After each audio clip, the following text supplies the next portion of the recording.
జగన్నాథ్ పూరి జగన్నాథ్ ఆలయం ఒడిశా రాష్ట్రం పూరి పట్టణంలో ఉంది. ఇది బంగాళాఖాతం తీరంలో ఉంది.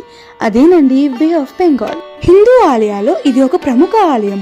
రాగి శాసనాల ప్రకారం 12వ శతాబ్దంలో కళింగ పరిపాలకుడు అయిన అనంతవర్మ ఆలయ నిర్మాణాన్ని ప్రారంభించాడు. దాని తర్వాత 1174లో ఒడిశా పరిపాలకుడు అయిన అనంగ భీమదేవ దీనిని పునర్నిర్మించాడు. ఒడిస్సాపై ఆఫ్ఘన్ దాడి తర్వాత రామచంద్రదేవ విగ్రహాన్ని పునర్ప్రతిష్ఠించాడు. ఈ ఆలయంలో జగన్నాథ రథయాత్ర ఎంతో ముఖ్యమైనది. పలు దేశాల నుండి ఈ రథయాత్రను దర్శించుకోవడానికి పెద్ద సంఖ్యలో వస్తారు. ఈ రథయాత్ర ప్రతి ఏడాది జూన్ లేదా జులైలో నిర్వహిస్తారు. రథాలపై శ్రీకృష్ణ, బలరామ అలాగే సుభద్రదేవిని ఊరేగిస్తారు. దాదాపు 4000 మంది భక్తులు కలిసి రథాలను లాగుతారు. రథాలను కదిలించే ముందు బంగారు చీపిరితో రథాల ముందు శుభ్రం చేస్తారు. అలా రథాలు ఒక్కొక్క అడుగు వేసుకుంటూ కొంచెం కొంచెం మెల్లిమెల్లిగా ముందుకు సాగుతూ 12 గంటల తరువాత గుండిచ్చ గుడికి చేరుకుంటుంది.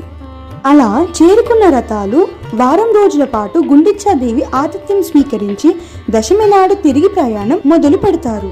దీనిని భూదాయ యాత్ర అంటారు. ఆ రోజు మధ్యాహ్నం 3 రథాలు జగన్నాథ్ ఆలయానికి చేరుకున్న తర్వాత గుడి బయటే అలానే ఉండిపోతాయి. మర్నాడు ఏకాదశి నాడు స్వామివార్లను మంచి బంగారు ఆభరణాలతో అలంకరించి ఉత్సవాన్ని జరిపిస్తారు. ద్వాదశి నాడు విగ్రహాలను మళ్లీ గర్భగుడికి తీసుకొని వచ్చి రత్నసింహాలపై అలంకరిస్తారు. ప్రతి సంవత్సరం రథయాత్రకు ముందు స్నానయాత్ర జరుగుతుంది.